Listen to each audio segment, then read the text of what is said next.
दोस्तों, वैसे तो अंतरिक्ष में घूमती हुई हर चीज आपके लिए खतरनाक हो सकती है, पर उन्हीं खतरनाक चीजों में से एक चीज ऐसी भी है, हमारी पृथ्वी, जिस पर हम जीवित हैं। यानी कि हम अंतरिक्ष में यदि खतरनाक चीजों की बात करें तो हर वो चीज खतरनाक है जो आकर हमसे टकरा सकती है या फिर हमारी धरती से टकरा सकती है।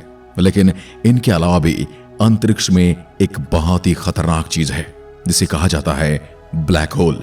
ब्लैक होल ब्रह्मांड का वो दानव है जो रास्ते में आने वाली किसी भी चीज को अपने अंदर निगल जाता है। इसके आसपास से गुजरने वाली हर चीज को ये निगल जाता है और वो चीज कहां जाती है वो किसी को नहीं पता चलता। यहां तक कि प्रकाश भी इससे बच नहीं सकता। यानी कि यदि प्रकाश भी इसके अंदर आएगा तो वह लौट नहीं पाएगा और न ही वहां से आपको प्रकाश लौटता हुआ दिखाई देगा। इतना ही नहीं, वैज्ञानिकों के मुताबिक ब्लैक होल के अंदर समय का भी कोई अस्तित्व नहीं होता। यानी कि ये इतना खतरनाक है जहां पर ना तो समय है और न ही कोई रोशनी, जिसके कारण आइंस्टीन की थ्योरी ऑफ रिलेटिविटी, जो ब्रह्मांड में मौजूद हर तरह के ऑब्जेक्ट के बारे में वैज्ञानिकों को सटीक जानकारी देती है, वो थ्योरी भी ब्लैक होल पर जाकर किसी काम की नहीं रहती। यानी कि जो ब्रह्मांड के भौतिकी नियम है वो इस पर काम नहीं करते। इसलिए इनकी खोज से लेकर अब तक वैज्ञानिक ये जान नहीं पाए हैं कि आखिर ब्लैक होल के अंदर क्या मौजूद होता है। आखिर क्यों इतने ताकतवर हो जाते हैं कि इनसे प्रकाश भी बाहर नहीं निकल पाता। पर कुछ समय पहले मशहूर वैज्ञानिक माचियो काकू ने अपनी एक नई थ्योरी में इन सभी सवालों के जवाब देते हुए बताया है कि आखिर ब्लैक होल क्या है और उनके अंदर की दुनिया कैसी है।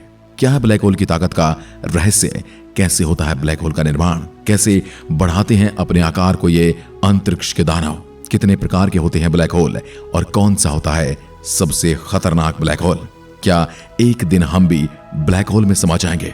इन्हीं सवालों के जवाब हम आज की इस वीडियो में जानने वाले हैं। हम जानने वाले हैं कि मिशियो काकू के मुताबिक ब्लैक होल के अंदर क्या मौजूद होता है।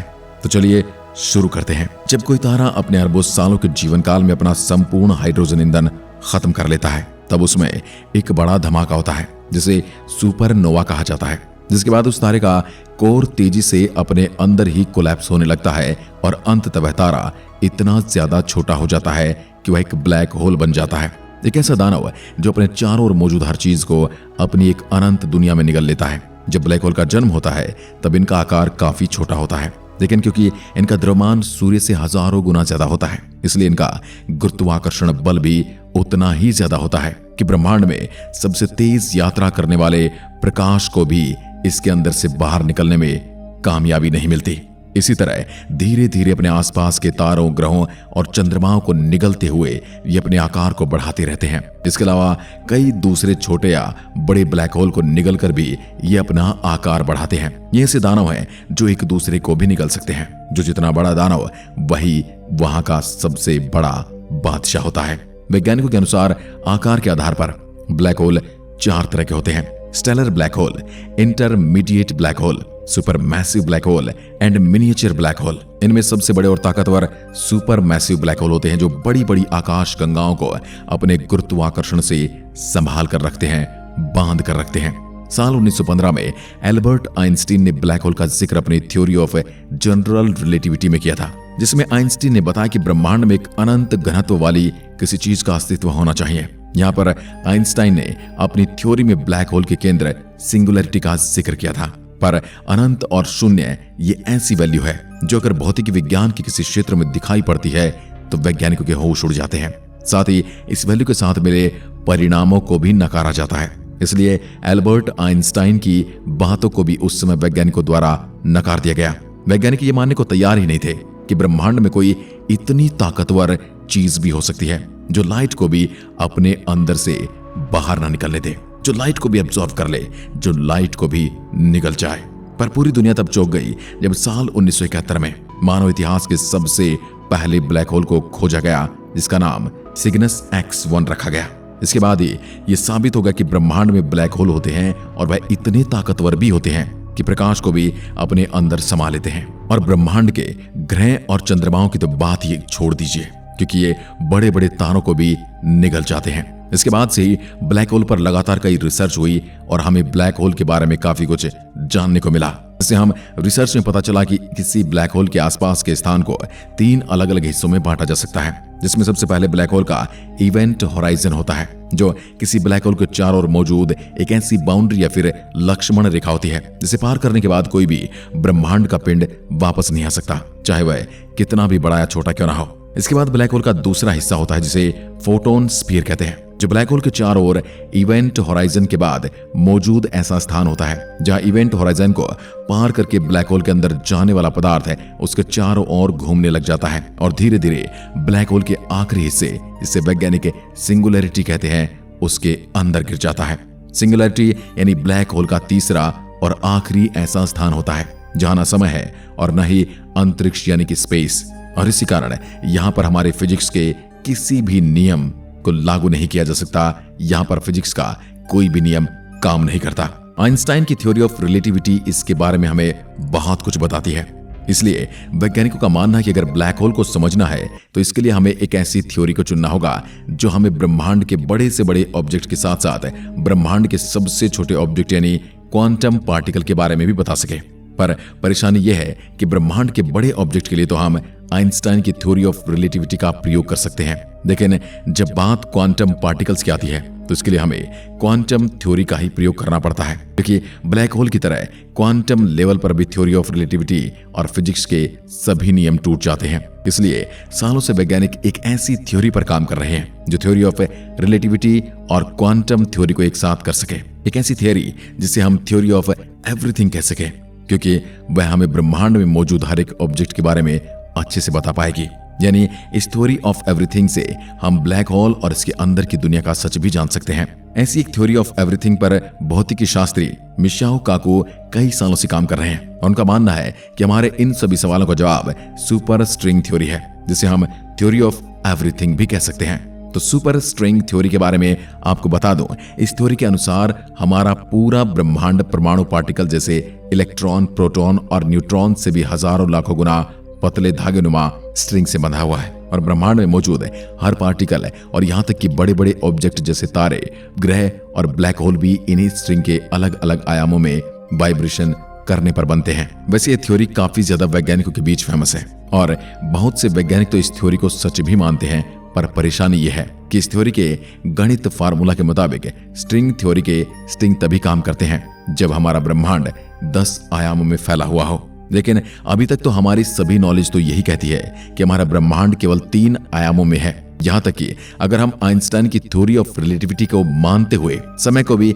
एक आयाम माने, यानी 4 डायमेंशन तक ही सीमित हो जाता है। ऐसे में हमारे पास इसका जवाब नहीं है कि बची हुई 6 डायमेंशन कहाँ है, क्योंकि हमें तो यह डायमेंशन देखने को नहीं मिल रही।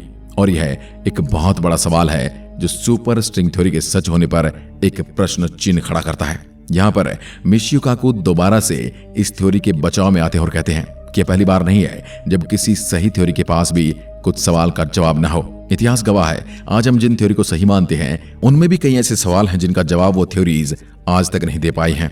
उदाहरण के लिए महान वैज्ञानिक एल्बर्ट आइंस्टीन की थ्योरी ऑफ रिलेटिविटी अभी यह जवाब नहीं दे पाती है कि परमाणु पार्टिकल्स भौतिक के नियमों का पालन क्यों नहीं करते। इसके अलावा सबसे बड़ा उदाहरण तो हमने थोड़ी देर पहले ही देखा है कि यह थ्योरी ब्लैक होल के बारे में कुछ भी नहीं बता पाती। और सिर्फ यही नहीं, बल्कि अगर विज्ञान जगत की सबसे ज्यादा प्रसिद्ध और विश्वसनीय थ्योरी बिग बैंग को भी देखा जाए तो वह केवल यही बताती है कि इस ब्रह्मांड का निर्माण एक बड़े धमाके से हुआ, लेकिन वह धमाका किस वजह से हुआ, या फिर सबसे बड़ा सवाल वह छोटा सा बिंदु कहां से आया जिसमें यह पूरा ब्रह्मांड समाया हुआ था। और उससे भी बड़ी बात, जब समय ही नहीं था तो फिर घटना कैसे घट सकती है। ये ऐसे सवाल हैं जिनका जवाब बिग बैंग थ्योरी के पास भी नहीं है। ऐसे में कोई नई बात नहीं कि थ्योरी ऑफ एवरीथिंग कही जाने वाली सुपर स्ट्रिंग थ्योरी के पास ये जवाब नहीं है कि 10 डायमेंशन हमें क्यों दिखाई नहीं देती। मिशिओ काकू का कहना है कि स्ट्रिंग थ्योरी के मुताबिक शायद हमारे यूनिवर्स 2 बड़े दूसरे यूनिवर्स के बीच हुई टक्कर से बना है। इसके अलावा कई बार तो स्ट्रिंग थ्योरी की मदद से ब्लैक होल को समझाते हुए मिशिओ काकू कहते हैं कि हमारा ब्रह्मांड एक ब्लैक होल के अंदर मौजूद है जो शायद किसी और दूसरे ब्रह्मांड में मौजूद है। और जिन ब्लैक होल को हम अपने ब्रह्मांड में देख रहे हैं वह कोई ब्लैक होल नहीं बल्कि एक वार्म होल है जो हमारे ब्रह्मांड और दूसरे ब्रह्मांड को एक साथ जोड़ते हैं। मिशिओ काकू की थ्योरी ए पर बहुत से वैज्ञानिक यकीन करते हैं, पर अगर ये सच भी है तब भी हम इसके बारे में शायद कभी नहीं जान पाएंगे, क्योंकि अगर हमें उस दूसरे ब्रह्मांड को देखना है जिसमें हम ब्लैक होल के अंदर हमारा ब्रह्मांड मौजूद है, तो हमें अपने ब्रह्मांड के इन ब्लैक होल के अंदर जाना होगा जो इन दोनों परमाणु को एक पुल की तरह कनेक्ट करते हैं। पर अभी तक इन ब्लैक होल पर की गई रिसर्च में हमें ये तो समझ में आ गया है कि एक जीवित इंसान के लिए ब्लैक होल के अंदर जाना संभव नहीं। यानी इस थ्योरी की सच्चाई हम कभी नहीं जान पाएंगे। वैसे शायद आपके मन में भी कभी ना कभी ये सवाल तो जरूर आया होगा कि क्या होगा अगर हम ब्लैक होल के अंदर वॉयेजर स्पेसक्राफ्ट की तरह अपने किसी एडवांस स्पेसक्राफ्ट को भेजें जो हमें इसके अंदर जाकर इसकी जानकारी भेज सके, ताकि हम ब्लैक होल के अंदर की दुनिया देख सकें। वैसे सुनने में काफी अच्छा आइडिया लगता है, लेकिन शायद आपने थोड़ी देर पहले मेरी बात पर ध्यान नहीं दिया।